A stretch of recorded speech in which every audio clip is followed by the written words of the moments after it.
Hello, and welcome to this bonus episode of Nothing and Like It, the only podcast chronicling the FWA via its appearances on television.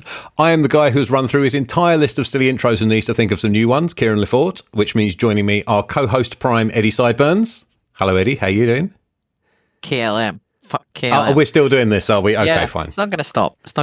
Okay. Hi, I'm happy to be here. Very excited for this episode of a bonus time. So, yeah, I'm very happy.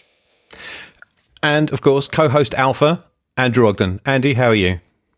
I thought you were going to say, here he is, same old shit, Andy Ogden. Pleased to be with you folks. Not all of my intros are mean. I try to make them funny, not mean.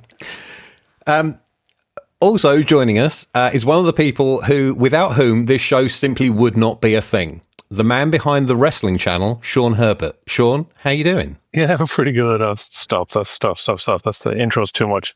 The bar's been set very high. Some really, really good episodes with John and Andy over the last few weeks as far as like the guests go. So I'm kind of a bit nervous, you know. There's no need to be. We want to talk about you and your experience. And I guess the standard issue opening question is, like, what got you into wrestling in the first place? How did you become a wrestling fan? I think just one of my friends on the road was into wrestling. This was around like 1987. I think I remember kicking a football around with him, and he said to me, "Who are you up for this weekend? Macho Man or Honky Tonk Man?" And I didn't know who either of them were. And I thought Macho Man sounded like a bad guy, like a bit arrogant. So I said, "Oh, Honky Tonk Man." He goes, "Oh, what? Honky Tonk Man?" And I was like, "No, I mean Macho Man." And that was like a few months before WrestleMania 4. And then I started like watching it because it was on Sky. And then WrestleMania 4 was like the first big event that I watched. My parents actually taped it that night because it might have been on live or else on way past my bedtime. I think I was like 9 or 10 years old. And then I was just addicted to that VHS tape and that whole storyline and everyone who was in that event. And then I was just hooked on wrestling after that. And I remember seeing World of Sport though growing up as well. But when they started showing WWF on Sky, I think I kind of got a little bit confused between the two as well because I didn't really know which was which, and they were both almost interchangeable for a few months as I was kind of trying to figure out what the hell this thing was that was pro wrestling, because I saw Exotic Adrian Street and he kind of fit in with the style of the cartoonish WWF characters at the time. So I was kind of like a little bit confused. He had like a music video. Yeah. And I was a little bit confused as to which show was which for a few months. But then, then I was like hardcore WWF until my early teens, I suppose. Yeah, I guess Adrian Street kind of would have been the closest thing to one of those over-the-top, sequin bedazzled cartoon characters of the WWF of the 80s. Yeah, I hadn't thought about that. Yeah, and the first thing I saw of him was like some music video he had. It was like it's called something like "Imagine What I Could Do to You," right? Yeah, that's it. Yeah. So that seemed very, very WWF at the time. So I was just like, "Oh, who's this guy? He's really cool." And then I didn't see him on WWF, and then I kind of got him confused with Adrian Adonis. I thought, is that the same guy? I was like, no, that's not the same guy. So they were both called Adrian, and they were both kind of glamorous and wore makeup and stuff. So. And that's how I got into wrestling. I think I was like 9 or 10 years old, and it was through a friend on the road. And once it appeared on Sky, I think a lot of kids just ended up getting into it. If you were at that age, at that time, it was addictive.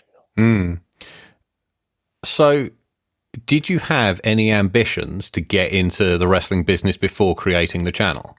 No, I mean, never, certainly never as a wrestler or anything. But I think as we got older, I think my friends and I used to talk about, like, wouldn't it be cool to do anything in the wrestling business? Like, even just to be a referee on the road would be amazing. Just getting to travel around with everyone and hang out, and even just being a ref or being the timekeeper, because you're being paid and you can hang out with the wrestlers, and it'd be really cool. Got to be like a amazing job, even just to be involved in any way. But that was always just a pipe dream, because when those guys are on TV and it's WWF and you're just a kid in Ireland, it's like, I mean, it is literally just a pipe dream, you know, but there was never any real kind of ambition to, like, I'm going to do this when I was growing up, I suppose. But Never had an inkling to like be a wrestler though. It always looked too difficult. Oh, I did one day of training, decided it hurt too much, and was like, nah, I can't. I'm not doing this. There are other ways I can apply different skills in this business. I took a few back bumps with Darren Burridge before when he was running the Irish Whip Wrestling School around 2005. Like I wasn't doing like a class. I was just around there with him. He was running the school, and I was just like, he was just like, oh, we'll do a few bumps or something because I wanted to mess around in the ring, you know. And he was just showing me how to take like basic back bumps. So it's just like hitting my head. I was just like, oh fuck this, man. This is absolutely horrible. Just every time I just fell back. Of course, like from a squatted, crouched down position, not even up high. It was like a really, really tiny little drop backwards. Just banging my head every time. And it's just like, oh no, man, I don't want to do this. This is shit. This is way too hard. Like I've already got a headache. Well, the good thing is now that if you slip on ice, you now know how to kind of protect yourself because it's a back bump. Yeah. So you're all covered in that. I mean, my knees still feel, when it gets cold, my knees, from obviously the amount of bumps, like as a ref you've got to do, because mainly if you want to ever become a ref, please get knee pads. For the love of God, get knee pads. I still feel painful, so no, I can understand why maybe when you take it once and you go, yep, never again. I'm fine with only just kind of doing it in some other form of capacity. Because sometimes when I see the reps jumping around, you're like, Jesus, they're really going. You know, sometimes you see, I don't know, like Earl when he was a bit younger, even, or most of the reps jumping up and down. It's almost like a quick burpee. You know what I mean? Like the way they're jumping down, and sometimes they jump over the guy just to get better coverage of the pin, and it's just like, unless you're watching the referee, you don't realize how many times they're up and down, up and down, up and down, up and down as well. But obviously the wrestling's a lot harder. But yeah, I'd say just from, I mean, unless you're like, who's the guy who used to ref Orla Sport? Was it like one of the Crabtree's brothers or something who used to just stand there and go, oh, you do that standing count. It was just like, there's no way he's getting down. The Max Ward special, Max Ward, Yeah, he wasn't getting down at all. It was just like he'd just stand there, point down at them. Yeah, and of course, as our resident giant, Andy's been taught to work like a big man, so doesn't bump for anybody. Oh, do I? Maybe Jeff, but that's. So, Sean, I've heard you talk about it a long time ago with Alan Forel, but those shows, as I said, were a long time ago. Tell our audience about the genesis of the wrestling channel. Where did the idea come from? How did it come about? It was literally, I think it was like 2002.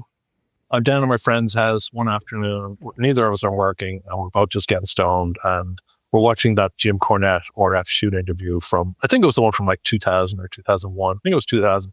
It's one that's like 3 hours long, 3.5 hours. And we're both just sitting there, and it's absolutely hilarious, and we're just, really, really enjoying it. And obviously we're like baked as well. So we're just kind of like having one of those moments when we're like, oh dude, wouldn't it be like so cool if like, you could just switch on like the TV at any stage and there's just like wrestling on all the time.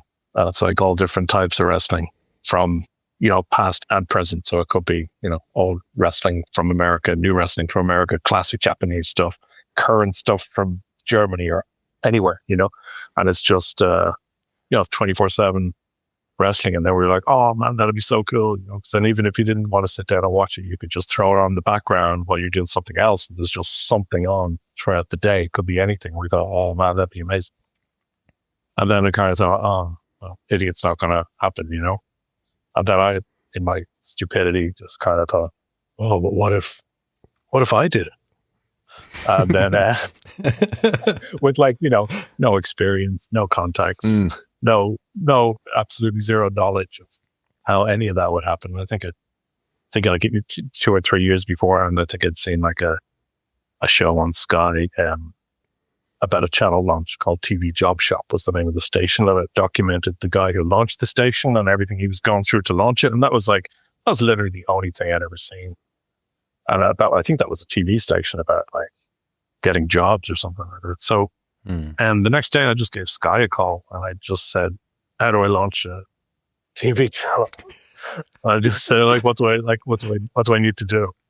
And they said, what? And I said, well, like, what do I need? Like, what's I need to do to launch a channel? And they said, well, I'll put you through to a different department because we sell subscriptions here to Sky subscriptions. I said, okay, cool, thank you. And they just gave me like a number to call for more of the kind of broadcasty people and not like, the people I was calling about my Skybox. This is the only number I had. And then they, I spoke to some really, really nice people, and they kind of laid out some basics for me and said, well, you're going to need this and this, but like, why are you ringing? This is, are you launching a channel? What's going on? Like, what's the inquiry? Do you have an inquiry? I'm like, oh no, I'm just trying to figure it out. And they put me through to someone at ITV, and I spoke to someone really helpful at ITV, and they again started laying out stuff for me. Well, you're going to need transponder capacity. You need an EPG listing on Sky. You're going to need, uplinking. You're going to need play out. You're going to need all these things. And I'm like, and I'm just jotting these things down. And I said, and who does that sort of stuff? Like, who does like transponder capacity, for example? And they said, well, I know Globecast does. And they listed off a few companies, and I was just like, Globecast. And I looked them up, and then I called up Globecast, and I said, hi, I'm just inquiring about transponder capacity. I'm thinking about launching a station. And of course, I got a little bit more information. At that stage, it sounded like I knew what I was talking about, even though I just learned those terms 10 minutes earlier. I didn't actually know what they meant, but I'm just like being told what I need, kind of asking them what it would need to, where do I get this stuff? And then making a phone call, and the people I'm calling think I know what I'm talking about because I've just been told these phrases by someone else. And then, and it just kind of snowballed from there. So then by the time I started kind of slowly piecing together all the pieces of the puzzle, okay, I'm going to need this, I'm going to need this, I'm going to need this. And then starting to piece together how much everything cost. Then it was a case of, I suppose, trying to get the money for it, which was, I suppose, the hard part, really, isn't it? Because I didn't know what I was doing. So, like, approaching someone, with like a proper business plan, I didn't know how to do that, a business plan or anything. So, I really had to just like blag the whole thing. So it was like, it took about 2 years from the idea to like actually going on air. And I was just like, no fucking way. That is a serious blag. Did you shop it around other places, or did you just go to Dolphin and they went, yep? You see, Dolphin were recommended by ITV as a lot of some of the guys that I at Dolphin worked for ITV years before, and someone at ITV recommended using Dolphin for the airtime sales. So, like, obviously, we needed someone to sell our advertising space, and Dolphin had been around for like a couple of years at this stage. They were all ex-Sky and ex-ITV guys, and they launched this airtime sales business. So someone just recommended them as someone to do the airtime sales, as in these guys will sell your airtime for you. So I had contacted them saying, look, I'm thinking of launching a TV channel. We're going to be doing our play out with Globecast. And at this stage, I had a bit of a spiel going with like just all the little terms I'd learned along the way. And I asked them about selling the airtime for the station. And they said, yeah, well, these are our terms. We take a 25% cut of what we sell. That's our fee. And then I was just more and more in contact with them, and they were working out kind of like what sort of ad rates I'd be able to get. So they were pulling in the ratings for, say, WWF, obviously on Sky. So they saw, they kind of saw that it was quite impressive that, let's just say, like a third repeat of Raw at 1 a.m. on a Wednesday. There's no other way Raw would air like on a Friday night, first run in the UK. Then there'd be a couple of repeats throughout the week at nighttime, or they'd run different shows.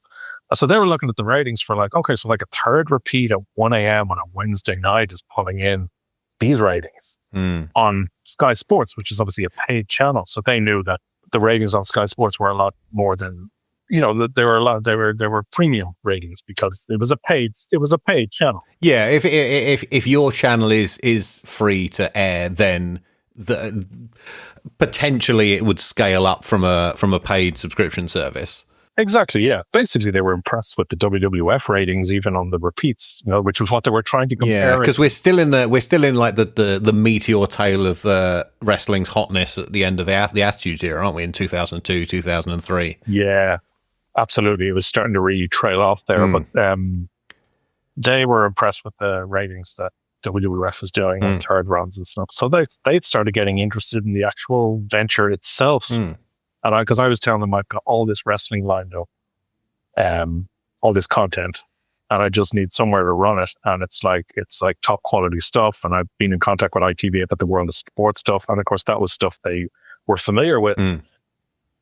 They, one or two of them had actually worked at ITV. So they were like, oh, this is actually quite an interesting project, And then they just gave me a call one day. I just remember I was out cycling one day and my phone rang and I was just like, okay, and I stopped and I just answered the phone. They just said, okay, we decided we're going to launch the channel for you.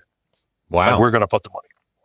Because they were shopping it around on my behalf to a few contacts around London who owned a bunch of stations and stuff. The guys who owned Chart Show TV and a bunch of other stations, True Movies and stuff. Those guys, they shopped it around to those guys and they said, look, we think your station's going to launch, but it won't be with us. But we think it's probably got potential here. It's going to end up launching. And I just got a phone call one day and they said they were going to put the money up for it. Wow. And I was just like, oh, okay, fucking cool. No way. And I was just like, oh shit, what have I got myself in for now? Because I don't know what I'm doing. Like, this is a complete, I'm just being bullshitting everyone. Yeah, it's one of those things I've been working towards this, but I didn't think it would actually happen. Exactly. It was like I was just getting on with my life. I was doing this thing kind of on the side because it didn't take that much time.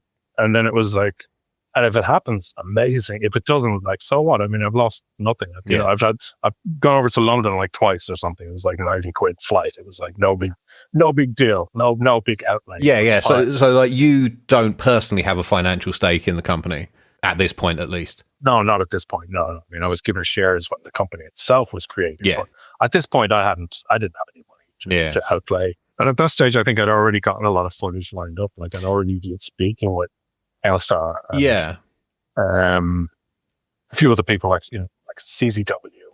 Rough contacts in Japan. They were very hard to get hold of because it was all done through the TV stations there and stuff. But I had like agreements in principle with everyone that had footage available. Yeah. And that was all you could really get at that time because I had no money to give them and nowhere to air the footage. But they said, yes, we're interested. Here's how much we would charge for our footage. So we kind of had a budget of how much it was going to cost for programming.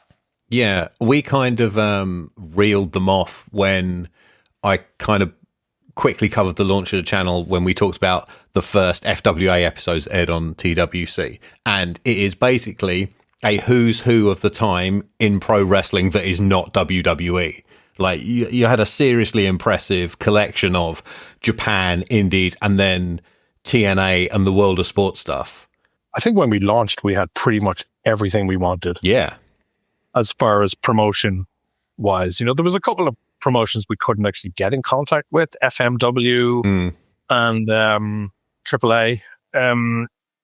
It's hard to find, you're trying to find email addresses or phone numbers for these people. And then sometimes you might find a phone number on like their own website or something like that. But then you call them and it's just someone speaking Spanish. And I'm like, I can't talk to you. You don't understand me. And I don't even know if you're the right person to talk to. So you end up just both hanging up and then not really knowing what to do. Because if they're not answering emails, there's no Google Translate. Yeah, and I can't, Twitter hasn't come along yet for Conan to slide into your DMs to ask if you're listening to his podcasts. So you can't talk to him. Exactly. Yeah, so I mean, at launch, we had pretty much the ideal wish list of kind of everything we were looking for. There was some footage that we had lined up that got sold in the interim. Like all of the ECW tapes were owned by some company called Pro Wrestling Iron or something. And we had that secured around 2002, 2003, but then WWF bought all that footage. So that ended up being not available anymore. And that was quite a big one for us on launch. But, that got snapped up before we actually ended up launching. So we lost that, but it just wasn't available anymore. Yeah. We weren't going to be getting anything from WWF. So, we had pretty much everything we wanted at launch, which was great, Andy, you had a hand up. Yeah, no, I was just going to ask Sean. He mentioned about World of Sport. Well, it's known it had like the highest official ratings of anything on the channel. Was there any incentive to add any other more like old school British content? For like Reslow, Super Sport Transatlantic, or was it more like paying for a rights issue with them?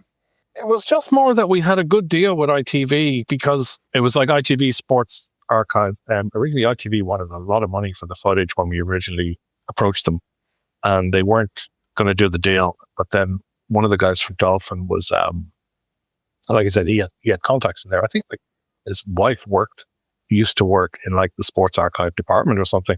So she just made a phone call, and then suddenly we had the footage, and it was like a sweet deal. Yeah. For long term. But we got the deal done with like a phone call, because they were originally, when they were dealing with me, it was just like, it was a lot of money per tape, because they hadn't been converted from like whatever old tape format they were in.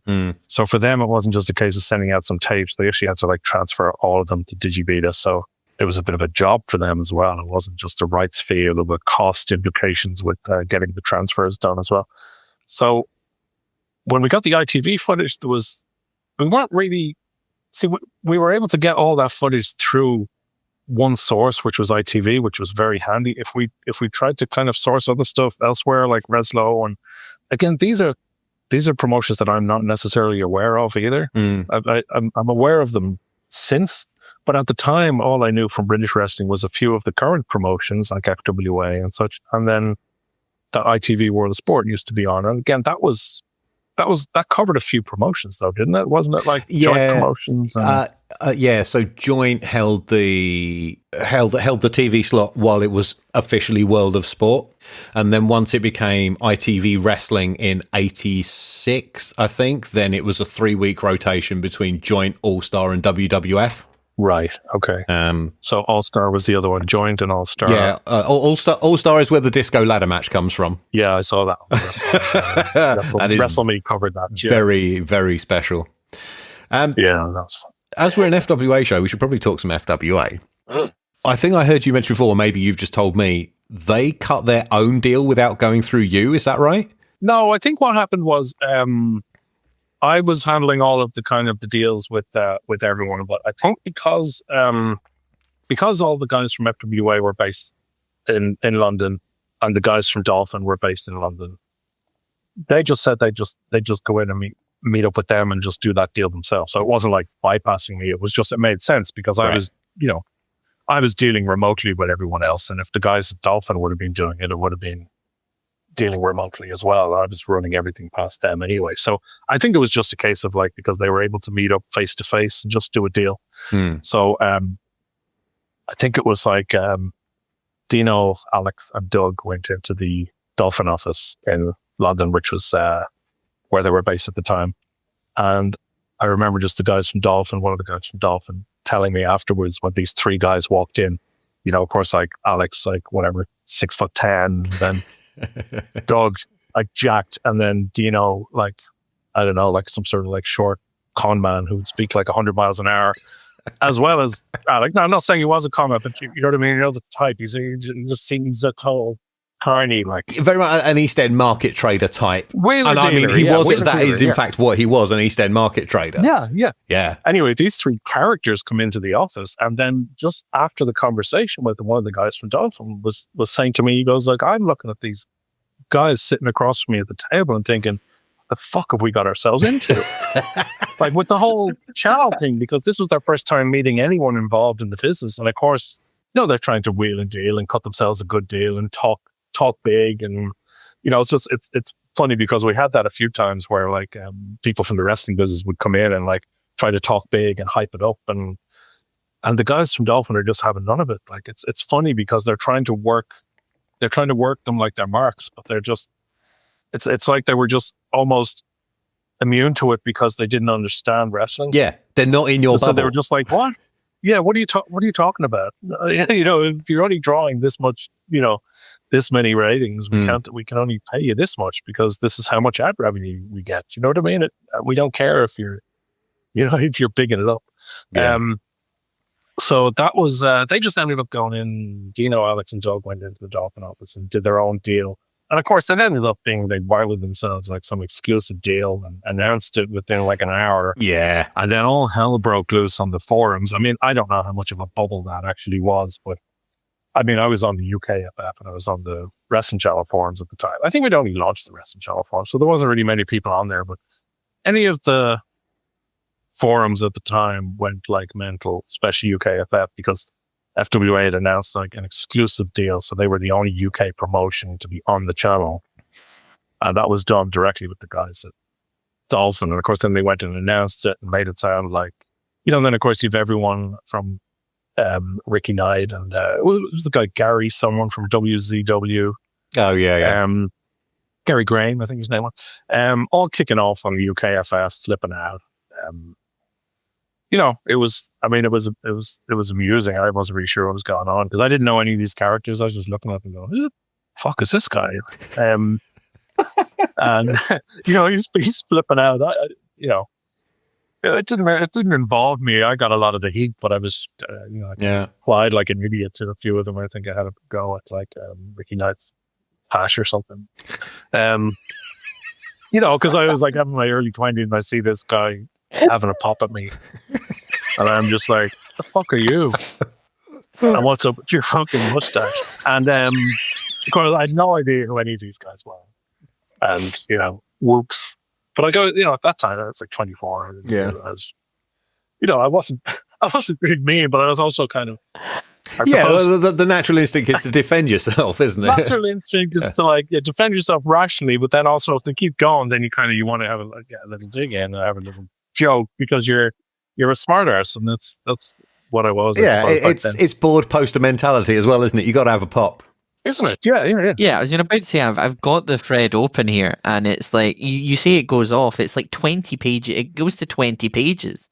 And then there's someone who I'm pretty sure says, you don't know a clue about what you're talking about at some point during this as well. So, of course. Did you find that? You found that thread on the UKFF? Yeah, I've got it right. Eddie is an excellent internet detective when it comes to this kind of thing. Yeah, there's 20 pages long. There's a guy who is all swearing in capitals. Probably a wrestler. Marty Jones on there. He's put, you ungrateful bunch of bastards, we're the only country in the whole world lucky enough to get a wrestling channel with free shows from the best and biggest promotions around the world, and all you can do is moan. If I were lucky enough to have Sky, I would be over the moon at the prospect of shitloads of FWA material, and all you can do is criticise. This is really sad and makes you UKFFers look like a couple of sad, pathetic internet idiots. And he spelled idiots wrong, so it might be Dino himself, or maybe Alex. probably Dino S. One of his birds. I don't think we should throw around names just in case.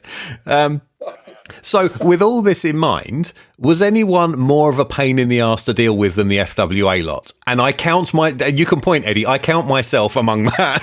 No, FWA were totally fine to deal with. We didn't end up dealing too much with you guys because, again, as you mentioned a few weeks ago, or multiple times, you were delivering your own content directly to the Playout Center, so you were by hand tapes. Yeah, so FWA footage was one of the few promotions that we didn't actually get to see at all in the actual offices where we were editing everything else. FWA was being edited by yourself and was Summoners at the start, which was Jesus Christ. And then feel free to unload on Summoners. We have delivered direct to Playout.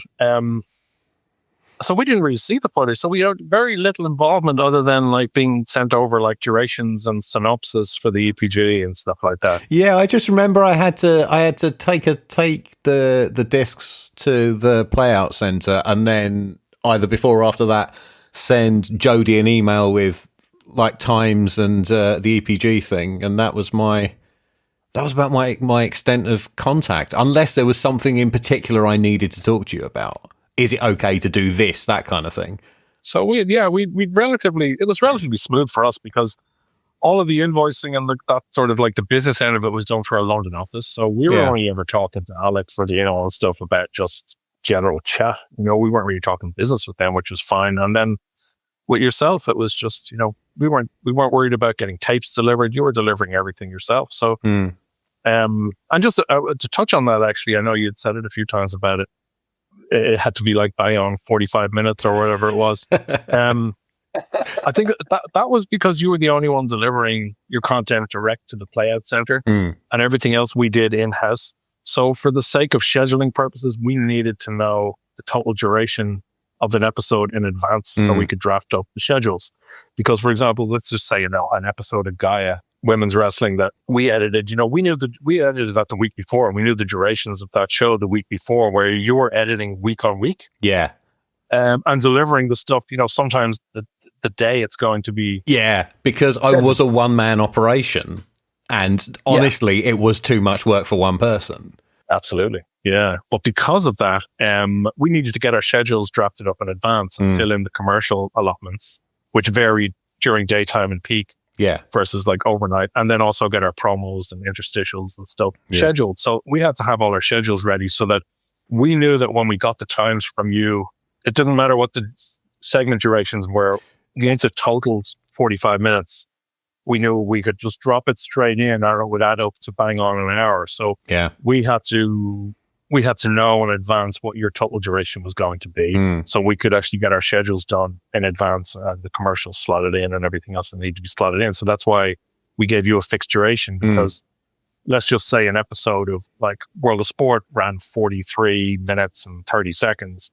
We were able to just schedule around that. We had those durations a week before. So it was more of a, it was more of a scheduling issue that we need to know that stuff kind of a bit in advance. Well, it taught me to be disciplined, and I'm definitely not bitter in any way. Only finding out once I then went to work for Len. No, it can be between 42 and 48. What you're talking about?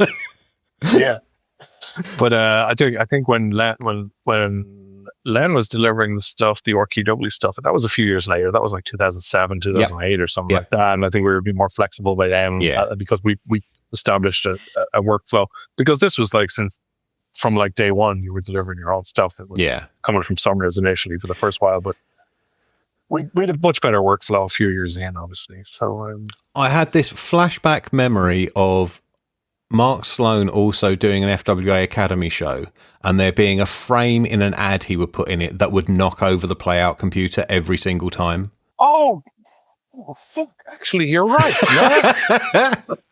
Something to do with the files he sent. Yeah. This is just like, it was just like something, like it looked fine when you'd play it back. The same segment every week had a data spike on a particular frame that would just reboot the computer. It was just like a render error or something. There was a glitch in the file. There was just a glitch in the file. There was sometimes in the old, especially back in whenever it was, 2004, 2005, Kieran, you might get a file and it just will not fucking open, and you can just see it and the file size is correct. Yeah. And it's just corrupt. And sometimes it might play, but then it won't import to edit. Yeah. You get those sort of files as well. So, I actually recall something like that. Yeah, and it was like the same thing every week. Yeah. There was actually a weird misunderstanding with the FWA Academy footage that, like, I think Mark Sloan hated me for years after that, was because, maybe Mark was quite surly anyway. I'm not sure. But, whatever the deal that FWA had with us, I think Alex said something to Mark Sloan or something. I'm not sure what he said, but Alex asked me one day, do you mind if Mark Sloan shows some of the FWA Academy footage, right? Like, as in, he'll just send it to you and you can run it at like in a crappy time slot or whatever, but he'll be able to run a few ads for the training school within the program and got to get a little bit of exposure for the academy students as well. And I said, well, okay. Like, I mean, if he's got to just give it to us, we'll run it. I don't see a problem there. All right. But I didn't speak to Mark Sloan. Whatever Alex told Mark Sloan, I don't know whose miscommunication it was. Mark Sloan seemed to understand that suddenly they'd got the exact same deal as FWA, because after the first 4 weeks, we got an invoice from Mark Sloan for a couple of grand, looking to be paid for the FWA Academy footage. And I was just like, what's this? And he said, for the fucking footage we sent, the TV shows we've been sending you. Like, but you were sending that for free because you were plugging your school. Like, we don't want footage of, trainees. It's obviously, it's not a proper promotion. It's an academy show. Obviously, you're running like whatever little Gym Wars shows you're running or whatever, and it's cool. Some of the guys are decent, whatever. I didn't watch it, but like we threw it on in a crappy time slot because why not? You know, Yeah, it's free stuff to fill your schedule, right? it was free, Yeah. but no one's going to watch it. It's like free stuff, yeah. But then I don't know if Alex gave him the wrong end of the stick or Mark Sloan just picked it up wrong. But he thought he was getting the same fee as FWA, so he was pissed after that. They kept sending the shows though, but and he was pissed with me after that, as if like I'd like done him on like loads of money, and I was just like, dude, what are you even talking about? I never even spoke to him about that. So that was a big misunderstanding. Okay, anytime I saw Mark Sloan after that, he was just like real sarky and bitter towards me. I had dealt with LSR and Mark, pretty much LSR though, up until that point, up until the channel was launching. You know, like around 2002, 2003 was when I was dealing with that. LSR with his like film, media, and TV background makes sense. Yeah, but then by the time the channel actually was about to launch, that was done. It was Doug, who was just kind of sat there and was very, very nice and diplomatic and absolutely sound guy, and it was pretty much Alex and Dino though. Yeah. You know, and I know Doug was like whatever shareholder or whatever because he went to the meetings and he was on the FWA board or whatever that meant. But it was pretty much Dino and Alex by the time the channel went to launch. Yeah, that makes a lot of sense. There was no LSR and Mark Sloan. And Mark Sloan was still working the shows and he was still doing the Academy stuff and still doing stuff. But I don't know what the politics were with all that. But yeah, he was a bit annoyed at me since that happened. And like I literally had nothing to do with me. You just didn't want to pay for the purple cobras, mate. You just didn't want to pay for the purple cobras. So, a slight pivot. You guys were producing the Irish Whip Wrestling TV show, right? So, does some of the stuff I've been saying about the production and post-production of a small independent promotion in the early 2000s resonate? Yeah. Well, see, the thing is, like, the Irish Whip Wrestling thing started because I knew the guy, the promoter, Simon, from way before I launched the channel. Sure. He was like a tape trader. And I found him, like, he posted like an ad somewhere in a local buy and sell magazine, wrestling tapes to trade or sell. So I gave him a call and I went out to his apartment and he had like thousands of wrestling tapes. And I was just like, Jesus Christ, I'd never seen like a real tape trader. So I borrowed like a bunch of tapes. I gave him some of my tapes to copy, and I knew him for about a year. And then he told me that he was going to run his first show, which was June 2002. He ran his first Irish Whip Wrestling show. And I said, well, I'll film it for you, you know? And it was just like, you know, with a couple of camcorders or whatever. So we filmed the first show. Then he ran another show that October with Jake the Snake. And that show did quite well. First show lost an absolute ton of money. The show in October did quite well. And we filmed that one as well. And then I told him, like, I'm thinking of launching a wrestling show, you know? And he gave me a bit of help with, like, advising me on what promotions were out there and what old footage might be available and stuff like that, because he had quite a decent knowledge and stuff. So when we launched the channel, he was still kind of running shows, smaller shows. And I just said to him, look, I'll just give you a hand doing it, like, for free, because I enjoyed doing it. I enjoyed being there. So, like, there was no real money incentive for me to do it, and I wasn't going to charge him anyway. And I said, look, we'll film the shows for you. We'll put them on the channel, and we'll put you on a ratings deal, so that you'll get paid if it delivers whatever rating. Yeah. But you're not guaranteed X amount per week, but it's not costing you anything. You're running the shows anyway. We'll go with film them. Just tape them as if they're like TV, you know? So, like, let's do like a 2.5 hour show, but tape it like it's 4 35-minute episodes of TV without promos. Format it that way, and then you've got 4 weeks of TV for one of your shows, you know? So we just kind of started doing it that way. But yeah, I mean, a lot of the production issues that you've mentioned over the last few months I've been listening are like, I mean, they completely ring true. Whether I'm getting paid or not, it's still the same nightmare of, like, rolling up in a car stressed, and you're just, you know, you're trying to find somewhere to unload your stuff. You could be dragging in a PA or trying to figure out what way the setup is, and you're trying to figure out where to put the cameras, and you're trying to get everything set up really, really quick. And it's the same. I mean, we encountered the same problems doing that, but it was just more, we were doing that because it was fun. Yeah. You know, myself and Jody would do it. And because it was just a good laugh, kind of going on the road and just filming some wrestling shows and getting to hang out with we knew a lot of the guys, obviously, who were there, like Madman Manson and Sheamus and stuff, and they were all sound. So yeah, it was more just, we just did that in our spare time when we had time. And it doesn't sound like it was as high pressure as what you were experiencing under Alex and the FWA. The FWA shows were a lot bigger as well. I guess you didn't really have anybody to answer to above you, and they weren't 6'10", as you said. And that's the thing. Yeah, we were just doing it on our own terms for free. So who's going to complain? So with that and the chat show, the Bagpipe Report, the only two in-house productions. Yeah. So yeah, the Bagpipe Report was good fun. Yeah, that was just something we decided to do because we decided, well, let's try and if we have like a weekly news show, then we can also plug events happening in the UK and Ireland. We can have guests on, and we just thought it'd be fun. And that ended up being like an absolute ton of work as well. Yeah, like it ended up being like we ended up having to pull like one of our editors who would edit like 6 wrestling shows a week. Right, he'd edit like 6 episodes of something a week. And we ended up having to pull him and just put him on the Bagpipe Report full time. Wow. So it was like, it ended up being a huge strain. And then just even for the premises for the studio and the building we were in with the Wrestling Channel offices, we had the second floor for our Wrestling Channel offices.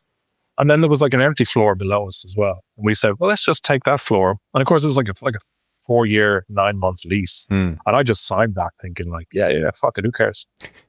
I ended up stopping the Bagpipe Report after 6 months and then being stuck with like a 4-year lease on this floor that we had absolutely no use for at that stage. And we were just like, oh shit, what am I going to do with this floor now? A whole floor in a building where the studio was, And, we had Burchill over shortly after. I think he signed with WWE, but he wasn't allowed to confirm it. So he was kind of skirting around that a little bit. And,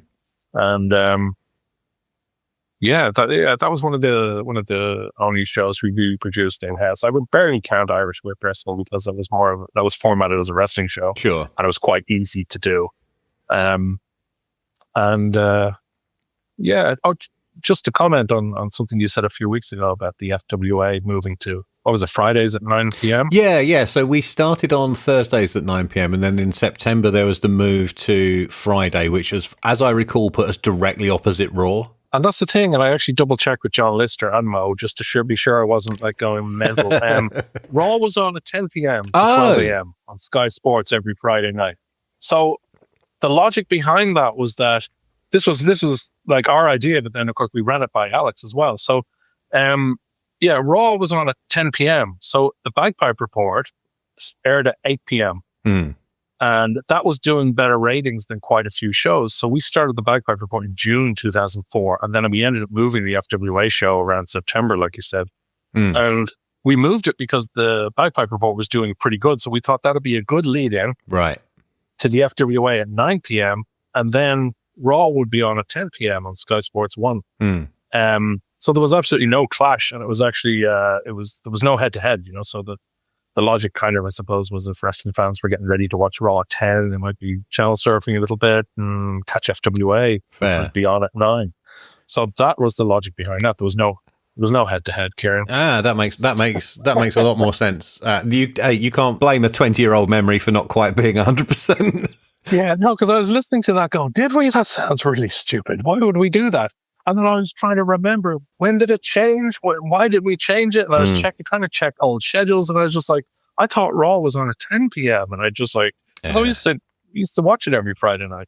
See, I only had the basic Sky package, so I could watch my output. I didn't have the paid-for sports channels for WWF at that point. I never had, like in Ireland, we didn't get any of those like TNT or whatever stations, whatever channel WCW was on. I never got it. Wow. Ever. And I got Sky Sports for myself when I could afford it. But I think like around like 98, 99, 2000, during the kind of peak Attitude Era, we would be in my friend's house on a Friday night. And one of our other friends, his dad would tape it. He had Sky Sports. His dad would tape it. And then we'd run in and grab the tape at midnight when it was over. And then we'd chuck it on at midnight.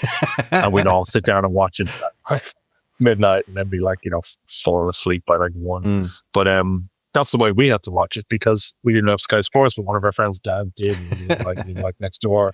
So we'd be waiting for that to finish. He'd run in and grab the videotape and then we'd throw on Raw at midnight every Friday night. So obviously we're talking about kind of in-house productions and obviously stuff like that. Was there ever an option for creating your own promotion, or was that ever part of the plan with TWC, or was it just kind of focusing on Irish Whip Wrestling kind of at the time? Or again, the Irish whip wrestling thing wasn't really a focus. It was more just like a side thing we were doing. So when Simon was running a show, we were free, we'd go tape it.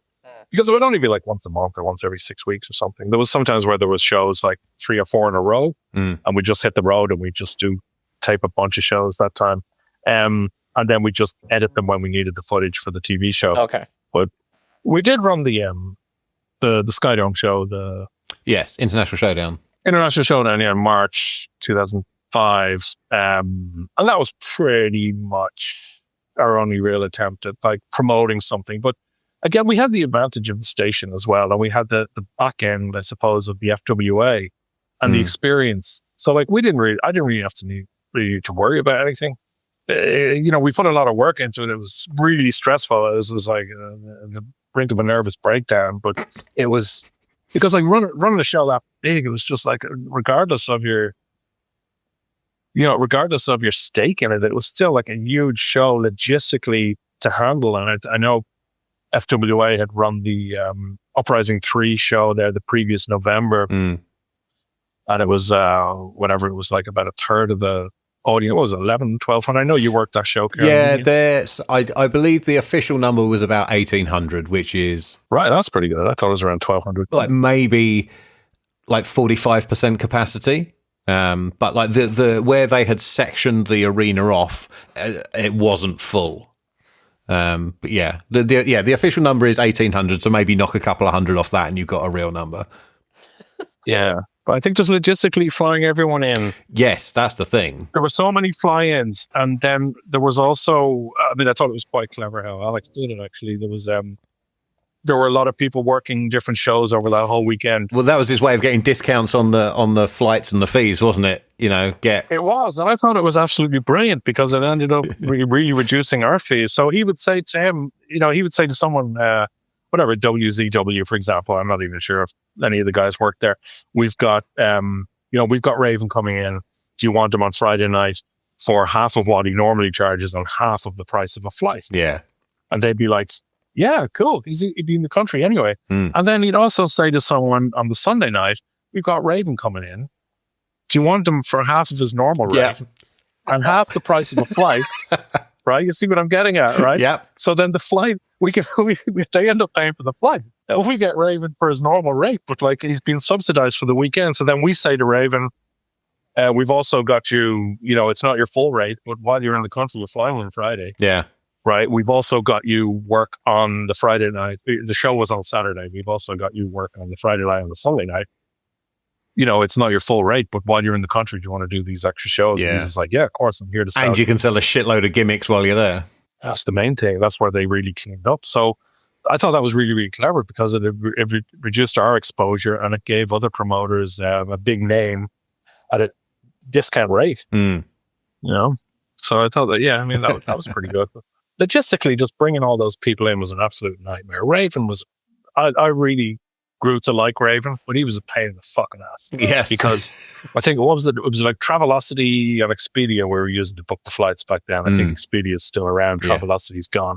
But they were the best places to book your flights, right? So, for example, like Petey Williams and Chris Sabin, these sort of guys, Samoa Joe, CM Punk, all these guys were flying in, and I was trying to like book their flights as efficiently as possible, right? And the deal really was with TNA was that there would be just one layover, right? So like we'd get the guys to come in from Canada through the States and then fly to London. So they would have one layover and then on to London. So that was kind of, we weren't allowed to do like 2 layovers. That'd be kind of taking the piss, have the guys traveling for way too long. So I was trying to just arrange the flights. The guys would fly into Chicago, they'll fly over to London.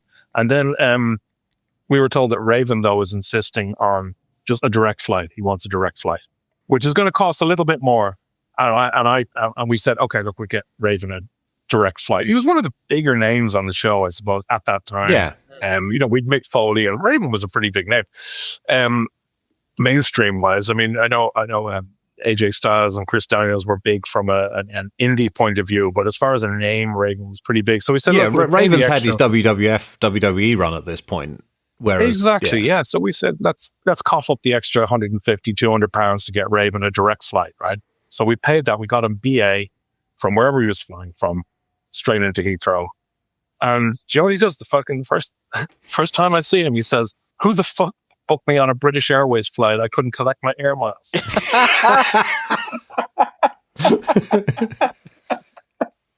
Whatever airlines he usually flies with, American Airlines or Delta or whatever, he would collect the air miles all the time from flying around. Wrestlers are always big into their air miles. You know? And he started fucking complaining the first time I met him. I was just like, "You absolute fucking..." We just paid extra so he didn't have to sit in another airport for 2 hours connecting flight. And the first thing he does is complain that we use British Airways and not like one of the airlines he can get his air miles from.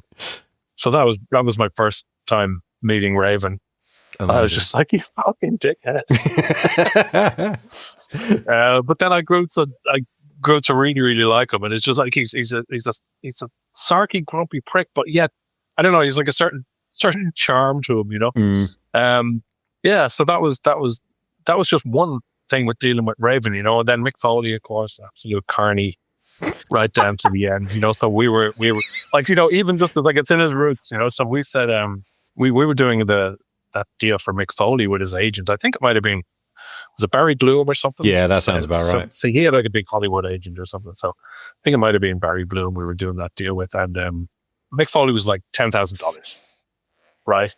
But because the deal was set up through Bill Apter managed to get himself over for the show as well somehow. So we had to like fly in Bill Apter.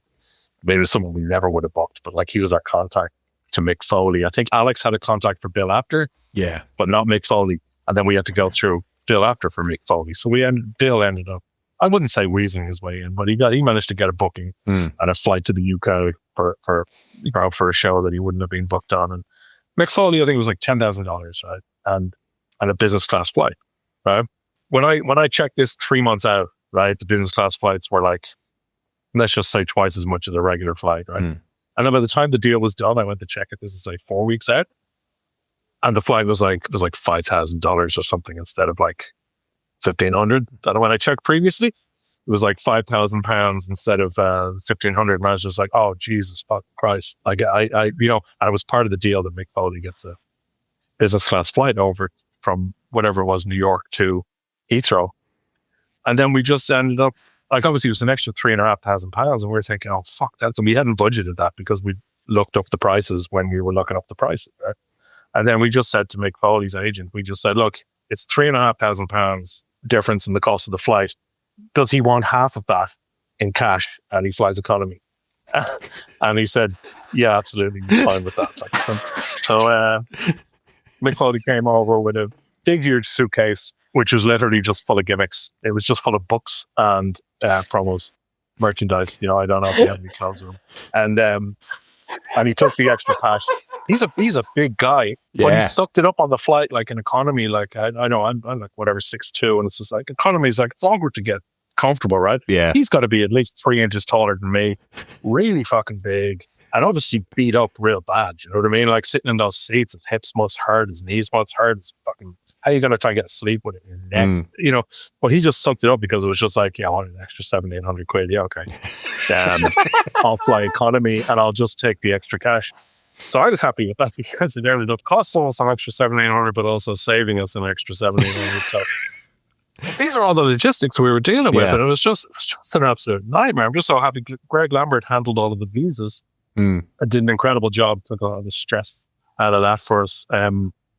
So having the FWA crew there, helping with the back end of that, really, really helped. Doug sorted out the Japanese guys and stuff. So it was still really, really stressful, though. Really stressful. So basically, one and done, really. Then, as far as any kind of TWC promotions that presents after that, one and done. Yeah, there was talk of around 2006, like maybe launching a promotion that would be geared towards just TV, and the idea was it would be called like Summit Pro Wrestling or Pro Wrestling Summit. Which was a name that Greg Burge said he came up with. But it turns out that, God, I should know his name. Who's the English guy who was NWA champion for years and he's in WWF now as an agent, I think? Nick Aldis? Yes, yeah. Nick Aldis actually owned the trademark for that. So we went to... So it was like he got the idea from Nick Aldis. Nick Aldis said he was going to launch a promotion called Pro Wrestling Summit.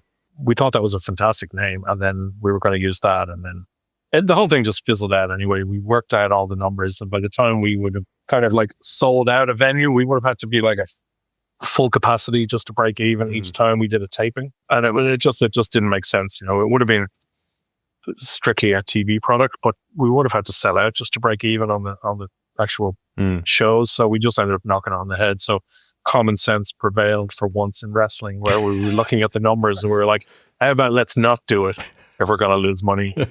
Well, yes, it's often been said the best way to end up with $1 million in pro wrestling is to start with $2 million. Jake the Snake said that to me, yeah. And then I was kind of just like, you're not starting with 2 million. Yeah. And then I think Sanjay Baga ended up taking the logo that we'd done. It wasn't Pro Wrestling Summit at that stage because Nick Aldis owned the trademark on that, and it ended up being Spirit Pro. Right. And then I think Sanjay Baga ended up asking us, can I use that logo? And I said, yeah, whatever, we're not using it now. Anyway, it was just a draft. And he ended up running like a Spirit League or something in LDN or something. Oh, yeah. I don't know what it was. Yeah, I didn't really keep track of it at the. I think it was World of Sport rules matches. I have followed LDN as little as possible. I think it was something like that. But he ended up just taking the logo. Yeah, we just gave it to him. He's like, yeah, take the logo. Whatever. We're not using it now. So, Andy, you've been asleep for about half an hour. What you got? Yeah, no, I was going to ask before. Did he give you a choice of a meal deal in return for the launch? I was a Tesco meal deal or a Sainsbury's. Boots is best, probably. Yeah. I was just a couple of short ones from the advert breaks. Which were your favourites as in terms of earworms? Personally, I couldn't keep out of my head the Mako one. Okay, so you mean like the promos and stuff that we did? I love that Mako one. Absolutely brilliant. Yeah, one of the guys in the office, Dave, he would make up most of those promos that we ran. He just kind of like had a passion for it, and he was quite good at it. So he was just like, I think I'll do a Christian one, I'll do a Mako one, I'll do a Thunder Liger one, and he would be the guy making those promos, and some of them are fantastic. I think that could be my favorite one. That or the Dynamite Kid one. They were about 60 seconders, so you got a good chunk there, you know. Yeah, they're also like the Jack Evan ones, weren't it? You know this. I think, yes. That was one. And he was using for that one. He used some of the sound effects from Tony Hawk's Pro Skater 3. I think it was like I think like Jody in the office, like he was asking when the guy Dave was making that promo, he was asking, do you have any sound effects to Jody? And Jody just ripped the sound effects off the PlayStation game. And so when you see Jack Evans like doing like a spin in the air, and there's a moment where like he pauses and the name of the move comes in, like 360 or something, or 720 comes in, and also a sound effect comes in with it, like junk. And it's like, those are the sound effects from like the away legs falling off or something in like Tony Hawk's. So he just like completely lifted those sound effects from the Tony Hawk's parade. It's kind of like when I was making shitty little action movies in college, and we realized that the end gunfight of Grosse Pointe Blank has no music over it and no other sound effects. And we had to do that off VHS, like try and time up sound effects from my Grosse Pointe Blank VHS with gunfire we had going on screen. Great fun. The very old days. Couple more things. The 3-hour block of Bang Babes was an attack on the senses after a 4-hour Noah Destiny Supercard Sunday. How did that end up on there? The Bang Babes thing was basically, so like one of the guys who worked in the wrestling channel, his wife's dad owned this company called Red. I can't remember what they were called, but they ended up opening a company. They used to do a lot of these text-in services and stuff like that in Ireland. They also had a company in the UK, and they started a new company called Bang Media. And they decided to run some live footage over, no, it wasn't live, it was taped, but they would run a ticker tape down the bottom of the footage with just all these lines, all these phone lines for people to call in. And of course, people would still do that back then. This was 2004, 2005. So we gave them the midnight to 6 a.m. slot, I think, which is like we were doing absolutely nothing during those hours. I think we ran bang babes for 3-4 hours. Then it was maybe telly shopping or something for 3 hours. But we were doing nothing during those hours late night anyway. So once we stopped showing wrestling, this guy just said, we'll give you like a fuckload of money each month to buy your late night airtime, which was costing us money to have nothing on air, to be broadcasting and not making any money. So that worked out really, really well. And of course, people got a good laugh out of it as well. And there was some sign, a Bang Babe sign at the International Showdown show and stuff. I'm just thinking, press 1 for Alex Shane, press 2 for Kenta Kobashi, press 3 for P.T. Williams. I've just found something as well, which is great. I think it's on the Digital Spy website or something like that, and it says the wrestling channel showing Bikini Beach at 8 p.m. Why? Money is the answer to that question, I think. Yeah, I don't remember. What was Bikini Beach at 8 p.m.? I don't know. What year was that post on Digital Spy? 2005, 15th of March. And then someone responds that you're in financial trouble. So there we go. 8 p.m. doesn't sound right. I mean, there was stuff on after midnight or whatever. Yeah. But yeah. So we were someone just bought the airtime, the late night airtime, to run these kind of girls in bikinis dancing around or rolling around beds, pretending they were on the phone to people. And it was all just like taped weeks in advance. They would run the same one over again and over again. But they just have the phone numbers down the bottom, scrolling constantly, all the different phone numbers, premium rate phone numbers they had. They were just plugging them the whole time. Yeah. And not telling people what's coming up on the wrestling channel. If you want to see Christopher Daniels versus AJ Styles, it's Sunday at 8. I'm just thinking as well, they were probably kept to a 45-minute shift, and then they'd have to change to the frame. Yeah. So, to try and drag this back on topic a little bit, as I remember from my visit, Hoth is like a nice little seaside town. What were kind of the pros and cons of running out of there as opposed to like a large city or a media hub like Dublin or London? Oh, there was no cons because we had everything we needed there. Like Sure. that like Hoth was like 10 minutes from where I lived, and most of my friends lived around there. And I hired a few of my friends, and we had a lovely office just up the road. It was the thing about Hoth as well. It's only 20 minutes from the airport. I was going to say, like, proximity to Dublin must have helped, and also that distance from Dublin must also have helped. Like, particularly, I guess, with like when you're signing a 4-year lease, you can't get out of on a studio you don't need to use anymore. Yeah, that was a problem later on. Yeah. But as far as proximity, like Hoth is like it's like 25-30 minute drive to Dublin City, and it was like 20-minute drive to the airport. So for what we needed to do, which was basically couriers on airport runs, it was very, very handy. So, and everything else, because like couriers, we'd constantly be calling DHL to get our Pelican cases picked up with our hard drives to get shipped over to Cast, which is where you used to deliver your stuff to play out. Yeah. Kieran. We'd be sending these black Pelican cases with hard drives in them, padded cases. We'd be sending off a couple of those each week, so full of hard drives with all our programming on it, So courier wise, it was, we were in a good location for couriers to come pick up and then go to the airport. And then when we have people coming over, for say the Bagpipe Report guests or whatever, a lot of people came over and went home the same day. So we had to collect them, film the show, and then go for lunch, and then just get them back to the airport for their flight back. So Wow. It was, there weren't really any downsides to where we were based. So you and Dino came out there. Yeah. Came over to visit. What were kind of the important lessons you learned, both from kind of running the channel and from getting involved in the wrestling business? Except that they're all carnies in the wrestling business. I don't know. Like, I mean, because at the start, like I was in over my head at the start, but then I made it work because I suppose I had nothing to lose. And like, I'd never do that now. Like, I'd be way too stressed. Like, I'd be a nervous wreck trying to do something like that now. You know what I mean? Like, when you're mad riding on it. But I suppose when you're that age, you kind of don't really care. Yeah, it's kind of like how children are indestructible and will jump off any climbing frame. Like when you're mid-20s, you're sort of like emotionally indestructible, if you like. And yeah, I suppose like, but everything's hindsight though. So like, if I'd say, like, when we would have ran we would have, showed more of this footage. We would have run less of this footage. We would have budgeted better from the beginning. But you can't foresee any of that. So I suppose what I've learned over the years in general is just like to plan properly, and just like, I suppose I still do like a lot of commercial shoots and stuff like that. And one of my kind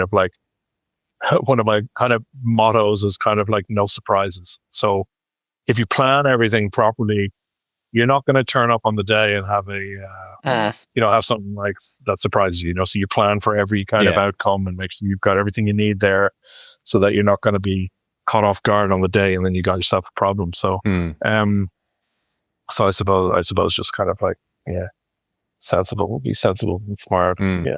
There's an exciting answer. No, listen. Just be sensible here. Listen, that's a good answer to come out of anyone who's been involved in the wrestling business. I would say more than anything. In terms of the last so how's kind of life been in the ensuing kind of 20 years after? Have you had any further adventures in the television or wrestling spheres at all? Not the wrestling spheres. I still work in like television doing like commercial copy delivery and stuff. So yeah, a lot of commercial clearance and copy delivery and editing and stuff like that for various clients in UK TV and VOD and stuff in Germany and France and stuff. So that's been very, very fruitful. And that all of that just spawned from launching the wrestling channel. Like suddenly I was just, by the time I finished that up, we still had Movies for Men and Movies for Men 2 going when the wrestling channel wound up in 2008. We were still running 2 other stations until like 2012. Wow. Right. And at that stage, I was just working in TV. I just ended up blagging myself into an industry. But then by the time it actually came to it, I was just like, I'd been in like the TV business for like 8 years. And I actually knew what I was doing at that stage just through doing it. So it ended up, just like I ended up not being a blag by the end of it, because I got thrown in at the deep end and had to learn everything on the fly. And then I ended up just like working in TV. Yeah. But then actually knowing what I was doing. A stoned conversation turned into a career. Exactly. Yeah, exactly. And I'm grateful for it, because it's a great industry to be in, yourself, Karen. Yeah. I was going to ask when the channel eventually sort of got taken over by TWC Fight, the Fight Network. It got swamped with a lot of MMA coverage. Were you ever a fan of MMA, or were you disappointed that the original premise of the channel was disappearing? We started showing MMA around 2007, and then we rebranded it to TWC Fight. And that was the year before the Fight Network bought. I say bought because they didn't fully pay for anything. But I'd been a fan of MMA for years, like since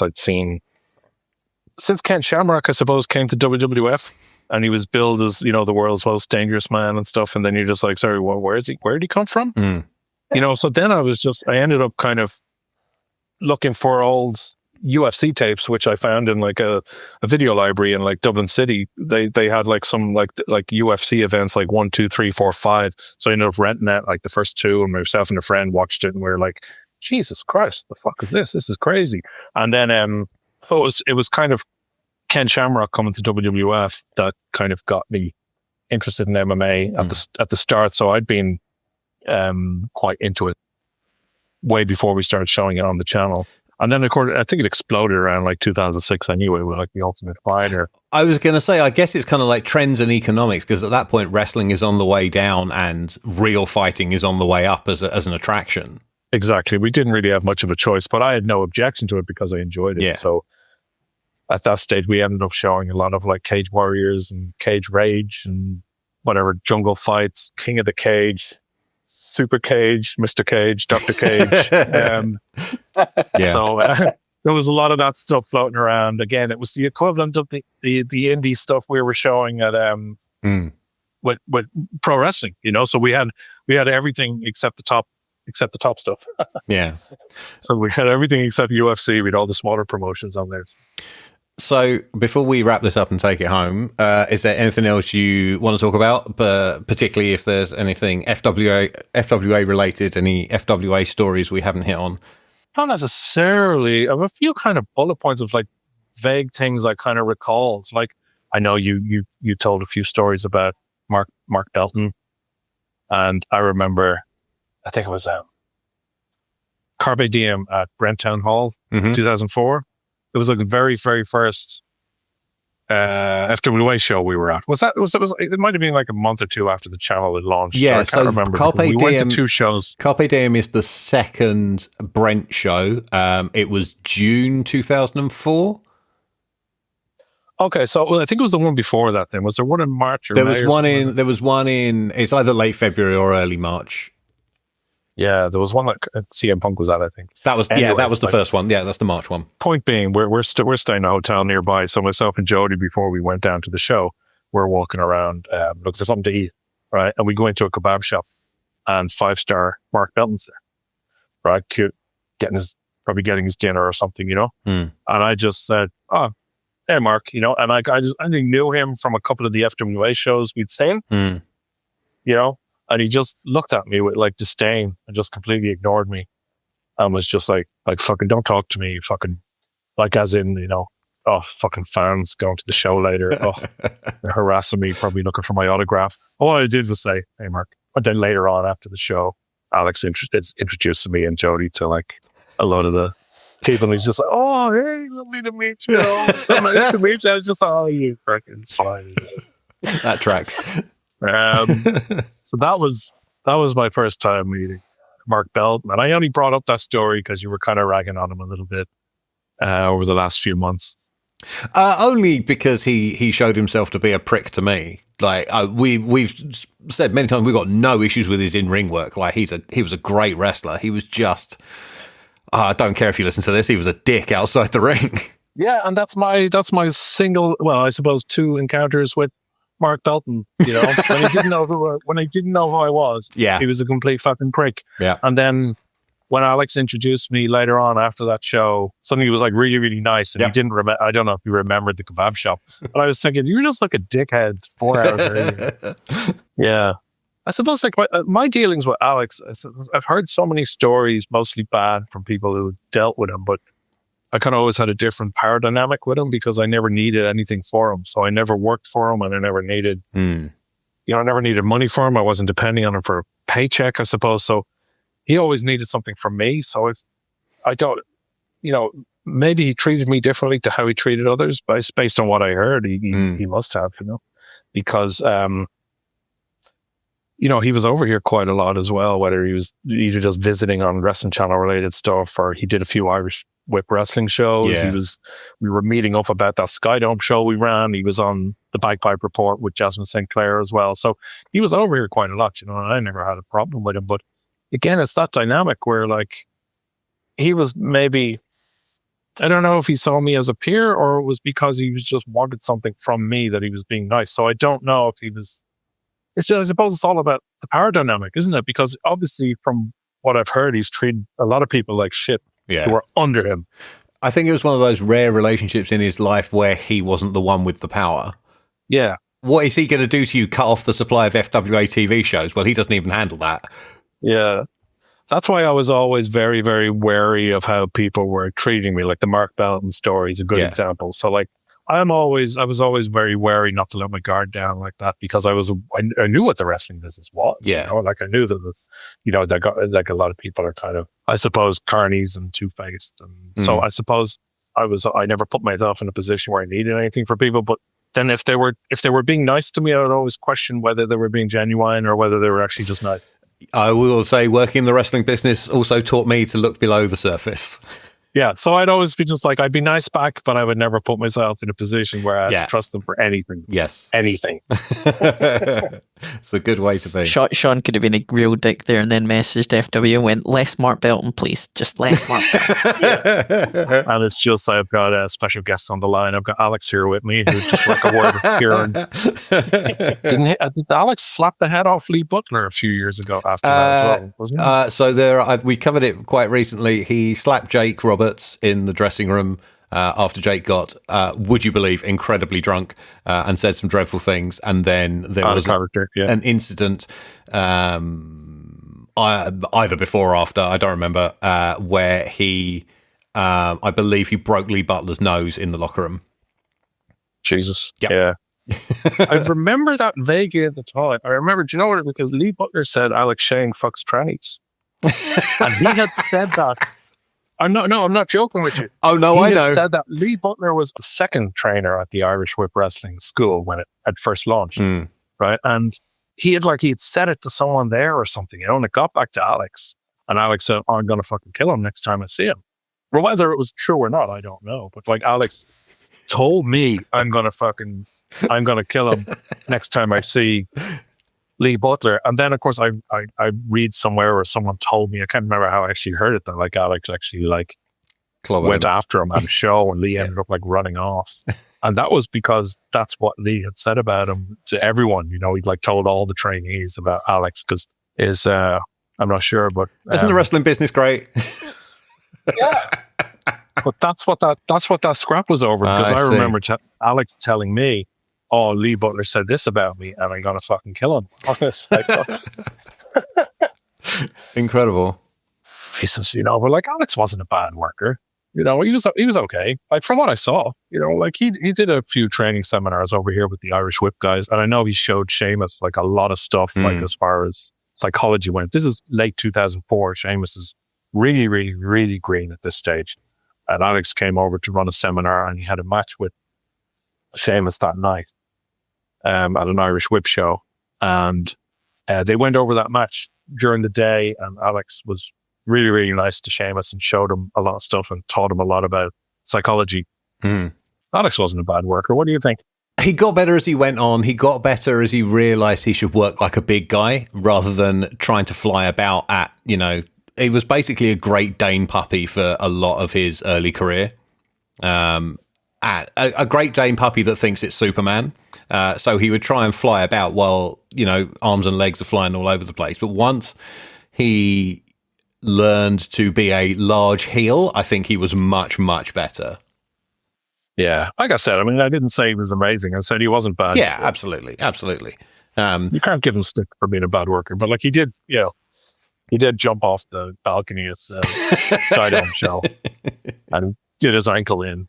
Yeah, that wasn't necessary, but I suppose he wanted the big bump at the show. Yes, it's funny because he didn't tell the venue he was doing. Yeah, that at all, whenever there's a balcony dive at an FWA show, they tend not to tell the venue. It turns out, same goes with fire. As if the venue are going to approve that. Anyway. Yeah, absolutely. You're better off just doing it. To be honest, they're not even going to notice it there. Well, they notice the fire. I just mean him jumping off the balcony. The venue manager is probably not even there watching the show. It's a Saturday. It's a Saturday night, dude. There's just staff at the show. So yeah, just do it and then say, "Oh, sorry about that." Yeah.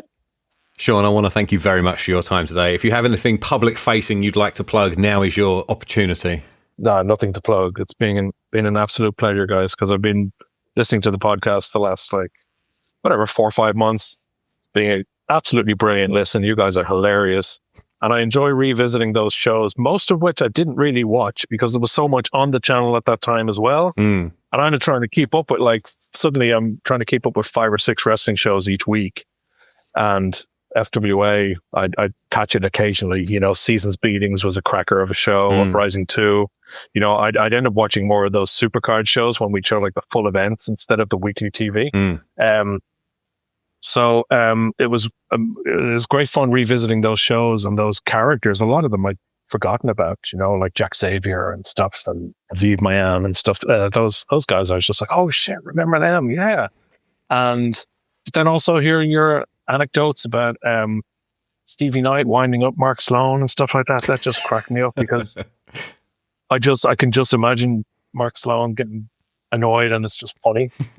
Because he takes it so seriously, and just getting ribbed and called speed bumps. I just love those little anecdotes, It's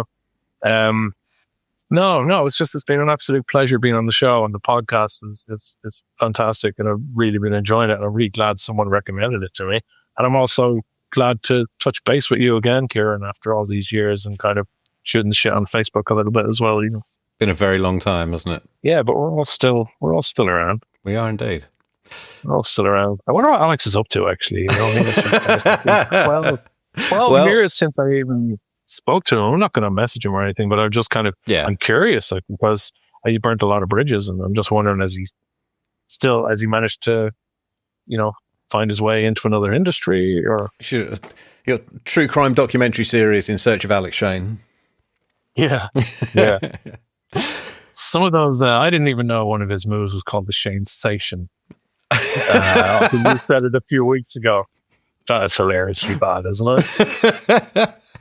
But that one's not as bad as like the Titanic. Every move in the FWA is some sort of pun. Yeah, the flash in the pan. Yes. Yeah. Which just makes me think of someone taking a shit. I just found those so low rent. You know, like those sort of the really, really crowbarred puns. You know, let's really try to get the name, James Ty's name, into some sort of a pun. Yeah. And it doesn't have to have anything to do with the move. It doesn't even need to have to sound like some sort of offense. Wow, it's like a sunken boat? I don't even get what's that got to do with your move? It's because when he hits you with it, you're going down and you're not coming back up. Oh, right. Okay, really clever. Yeah, I guess I missed that. Yeah, either that or it costs $175 million and takes him 3.5 hours to execute. Flash in the pan, yeah. Flash Barker was great. He finished up just as we were kind of getting going with the stuff on the channel. Yeah. I really enjoyed his stuff on the shows that predated the wrestling channel. He was really, really good. Loved him. We had him on the Bagpipe Report as well as absolutely sound guy as well. Yeah. He was on the phone, not in the studio. Yeah. Really cool guy. Alrighty, Eddie, it's time. Legal troubles, tournament situation, or you can just give out your blue sky and we can be done. Yeah, well, I mean, to be fair, all I'll say is currently dealing with the legal details of KLM, which I can't comment at the moment. The tournament is still going. But again, you can find me on Blue Sky, Eddie Siburns. The Twitter accounts are tired, so just don't bother. And you can always find me on these lovely podcasts. So, Sean, thank you so much. It's been an absolute pleasure.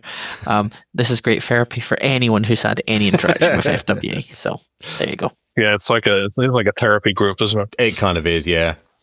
Andy, what's the Graps and Claps situation?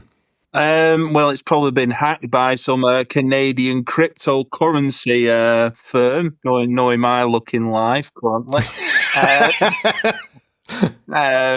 You can follow me at Oggy Part 3 on X, and also my podcast, Graps and Claps, at GCP Podcast 1. Go and download it from all podcasting networks. Tremendous stuff. And you can find everything to do with this show at linktr.ee/FWApod. We are on Twitter, Blue Sky, and YouTube at FWApod, and Instagram at FWA.pod. As for me personally, I am at Kieran Edits on Blue Sky. Thank you very much for listening. We'll be back in just a couple of weeks with the truth behind the FWA, and there's 2 things you can do about it.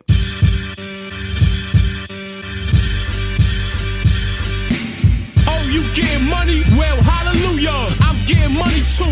More power to y'all. But what the fuck that got to do with the mic? I analyze every rhyme you write. You ain't nice. What Pep can't do, the lyrical one can. I hit the mixtape circuit for a few months span. Now you run around screaming, Pat, push your man. But I've been nice since they used to shoot up jams. G-Packs on the block trying to move $1 grand. Everybody scatter when the knobs pull up vans. Man, it's hard in the hood, gotta use your plans. When you get some real money, cop you some land.